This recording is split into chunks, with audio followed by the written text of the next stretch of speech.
Hey, folks, my guest today is Valerie Peck. She focuses on driving customer success, customer experience management, segment driven marketing, demand generation, and a lot of other things for both B2B and B2C companies, as well as tactical retention, acquisition, and loyalty programs. She's got a lot of experience in this space, over 20 years actually in the space, and is now building a tool called Suite CX to help other founders do this at scale. Valerie, ready to take us to the top?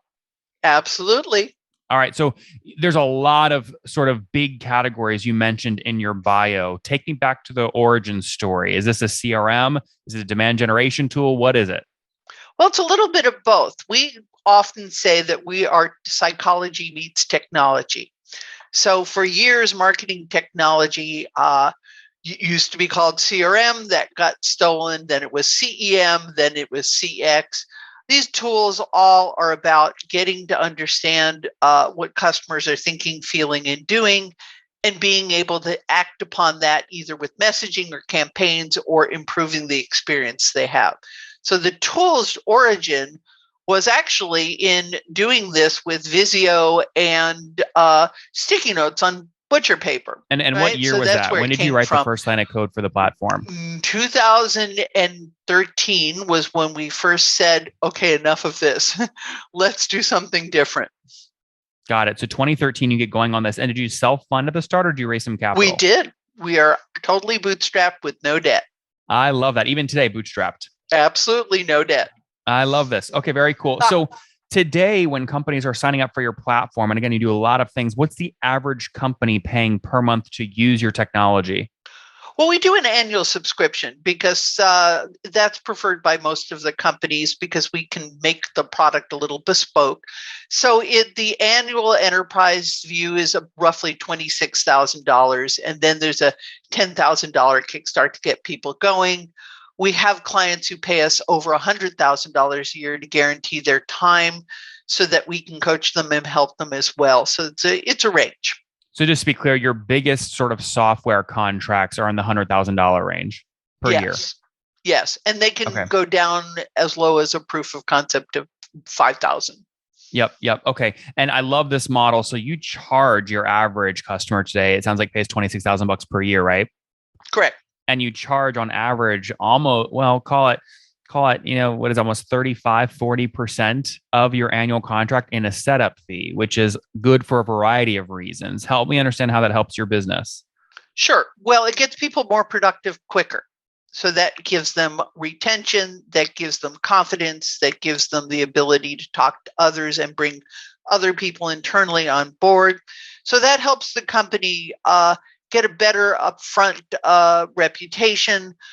When people talk to analysts like Forrester or Gartner or Aragon, what we find is they say we can be really productive quickly or migrate off what they had quickly. And speed to ROI is really important in this business.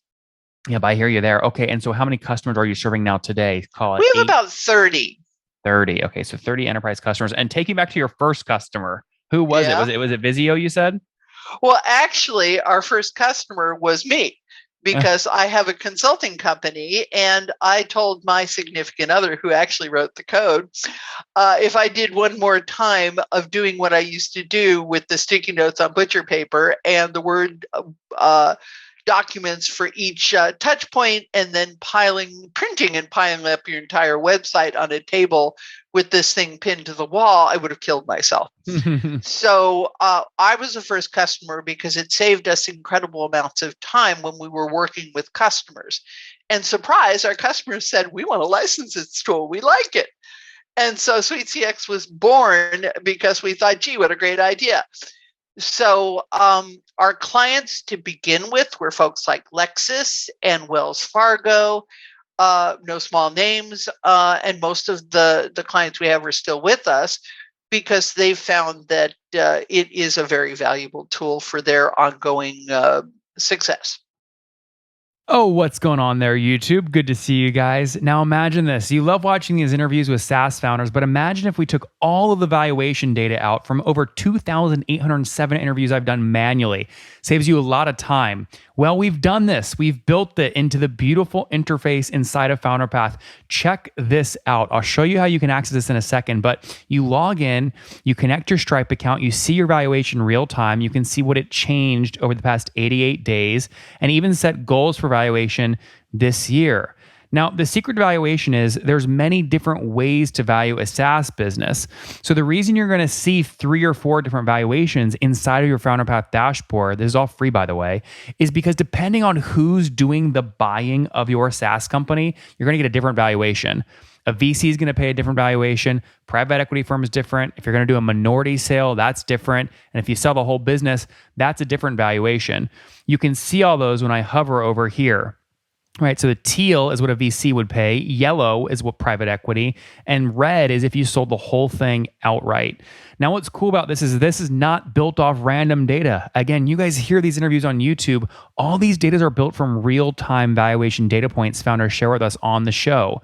So traction, 1.2 million, seed round, 3.7 raise, they sold 22% of their business. Go in here and filter by the event. Maybe you only want to see companies that have sold the whole business. Well, here are a bunch that have been acquired, the valuation and the multiple. Maybe you're going out right now and you're raising your seed round. Well, go in here and look at all this recent seed deals that went down, what they raised, what valuation they raised at, and what percent that they sold.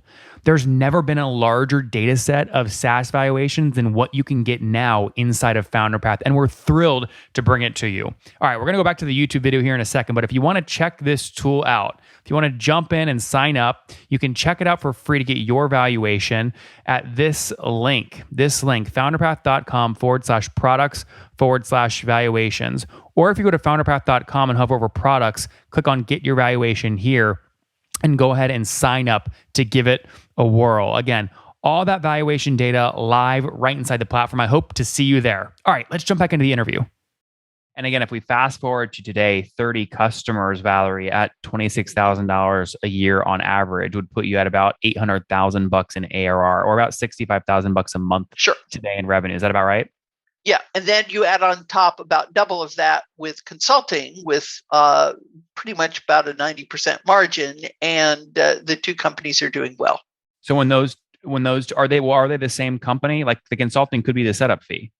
Well, interestingly enough, we divide professional services, which are setup fees, and consulting, which is bringing our brains to the table, as it were, from a coaching and a diagnostic perspective. You know the software game. When you have consulting associated with professional services and software, it devalues the EBITDA instead of increasing it.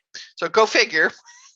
It makes more money, but it is separate from a operational and a structural viewpoint. So let's ignore the consulting for a second. If we just look at the setup fees and the SaaS fees from the SaaS business, about 800 grand, correct? I was going to say about 800K. And what do you think you'll do this year in that business?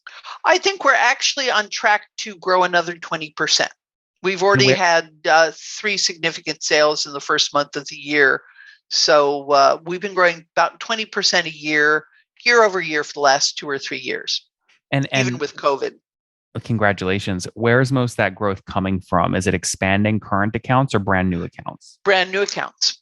And where are you finding those folks? What's that motion look like? They find us. So we have a good reputation. We're in the top quartile of Forrester Wave and several analysts. I do some work with the professional association called CXPA. And so people are interested in companies that know what they're doing and are highly focused. And so in general, we get a lot of referrals from existing customers and the analysts. Mm-hmm. Okay, got it. So that's a lot of your inbound. Now, Forrester, Forrester can also be a pay-to-play model. So what did you do to sort of get that relationship going there? Well, we spent a lot of time and effort nurturing their team whenever they call up and say that they're doing a white paper, a blog or something, and can we get them smart on it? We take quite a bit of time and effort to make sure that we shine in the knowledge that we share, not always self-serving from a Suite CX perspective. So we've done that over the years. We've been blessed with a pretty stable group of analysts at Forrester and at Aragon. So over the years, we've built up relationships with them, and we're very responsive and at times proactive. That's great. Well, again, it's driven you a nice amount of growth here, being bootstrapped. Does anyone ever try and hit you and say, yeah, Valerie, but you're not funded. You don't have a big valuation?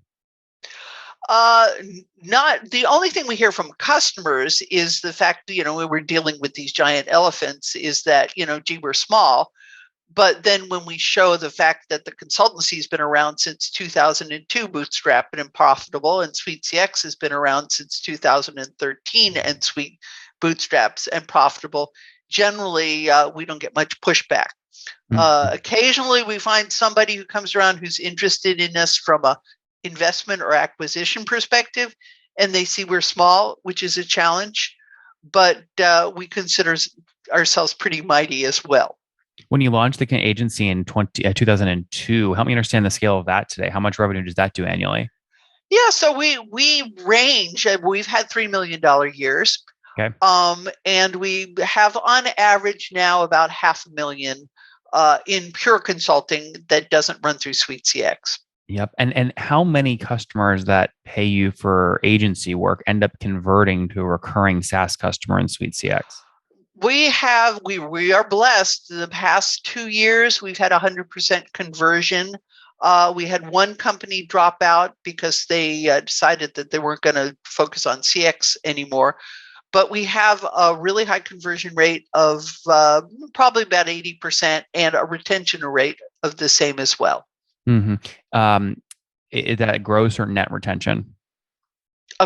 It's gross. It would be 100% because they're so we have customers who follow different patterns. Pattern number one is just a subscription and a license, and they renew every year.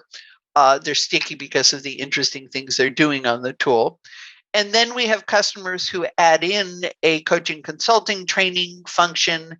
And then finally, we have pure consulting customers who just want an output, and we use the tool as a back-end a facilitator for them. So what would net revenue retention be? It's about 80% now, at least. Is okay, that sorry? You said gross was right. So well, yeah. So we have virtually no overhead. We work from home. We are garage. Think of it. It's an awful nice garage. Sorry, Valerie. I'm not talking about gross margin. I'm talking about gross retention. So if you look at all of your churned revenue over the past 12 months and then add back the expansion, the upgrades you sold. Ugh, that's math. I went to USC. So again, we're not losing any customers. So that would What about downgrades? What about people that are downgrading plans? Okay, got it. So there's no lost revenue over the past 12 months. Everyone that was paying X amount last year is paying that same X amount today. With the exception of one client who went out of the business.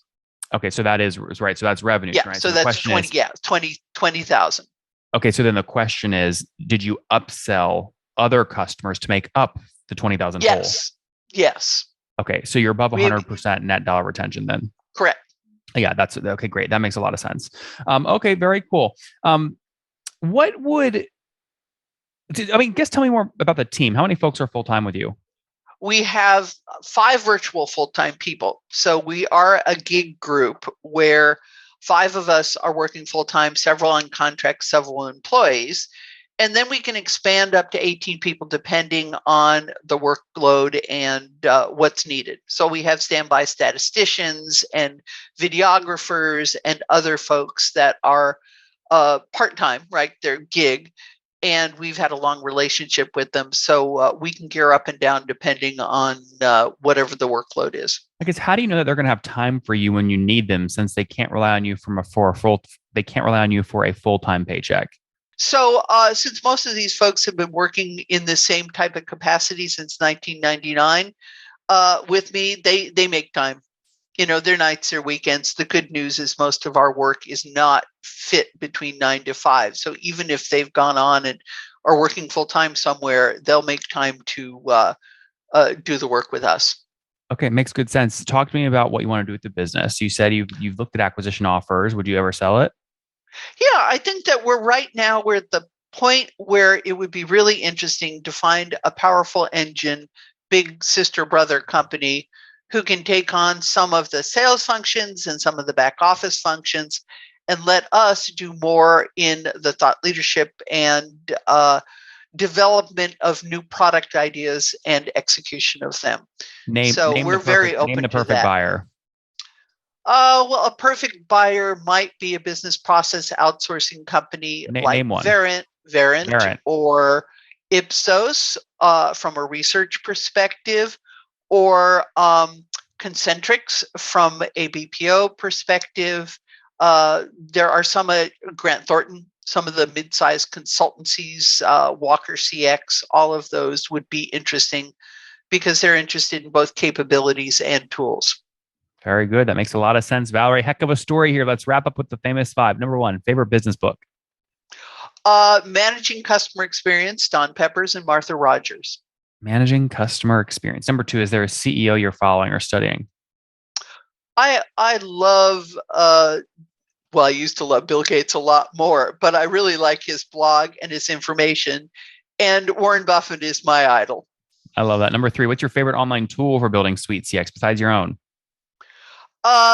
Actually, we do quite a bit of work with LinkedIn and social media. So that works. And YouTube, actually, because all of our information's on YouTube. Valerie, number four, how many hours of sleep do you get every night? 4. That's not healthy. Well, on weekends I catch up. But, when you wake up and you've got clients all over the world, there's always an email for you. Yeah, number 4 or 5 here. Talk to me a little bit more about your situation. Married, single, kiddos? I am in a significant relationship of 15 years and happily unmarried. He has 6 grandchildren, so that's plenty for me. And we have 2 4-legged companions who are my fur kids. That's great. And Valerie, do you mind me asking how old you are? I'm 67. Last question. Something you wish you knew when you were 20. That I would be starting businesses up, and that my parents were doctors. They had no idea of how to start a business. So I could have benefited. I had an MBA, but later on. So I could have benefited from understanding how to start a business without going to jail. Guys, she launched an agency in 2002, does anywhere between $3 million and $500,000 a year in revenue on the agency. But in 2018 said, you know what? There is a big SaaS play here. I'm going to launch it. She did. SweetCX360.com is the URL. They're helping folks, large enterprise brands, over 30 of them, manage things like customer onboarding experiences and things of that nature. We'll do about $800,000 in revenue this year. They charge on average $10,000 in setup fees and $30,000 a year for their SaaS contract as they look to scale with their team of 5, all bootstrapped, which we love. Valerie, thanks for taking us to the top. Yay! Thanks for your time. One more thing before you go. We have a brand new show every Thursday at 1 p.m. Central. It's called Shark Tank for SaaS. We call it Deal or Bust. One founder comes on, 3 hungry buyers. They try and do a deal live, and the founder shares back-end dashboards, their expenses, their revenue, ARPU, CAC, LTV, you name it, they share it. And the buyers try and make a deal live. It is fun to watch every Thursday, 1 p.m. Central. Additionally, remember, these recorded founder interviews go live. We release them here on YouTube every day at 2 p.m. Central. To make sure you don't miss any of that, make sure you click the subscribe button below here on YouTube, the big red button, and then click the little bell notification to make sure you get notifications when we do go live. I wouldn't want you to miss breaking news in the SaaS world, whether it's an acquisition, a big fundraise, a big sale, a big profitability statement, or something else. I don't want you to miss it. Additionally, if you want to take this conversation deeper and further, we have by far the largest private Slack community for B2B SaaS founders. You want to get in there. We've probably talked about your tool if you're running a company, or your firm if you're investing. You can go in there and quickly search and see what people are saying. Sign up for that at nathanlatka.com/Slack. In the meantime, I'm hanging out with you here on YouTube. I'll be in the comments for the next 30 minutes. Feel free to let me know what you thought about this episode. And if you enjoyed it, click the thumbs up. We get a lot of haters that are mad at how aggressive I am on these shows, but I do it so that we can all learn. We have to counter those people. We got to push them away. Click the thumbs up below to counter them, and know that I appreciate your guys' support. All right, I'll be in the comments. See ya.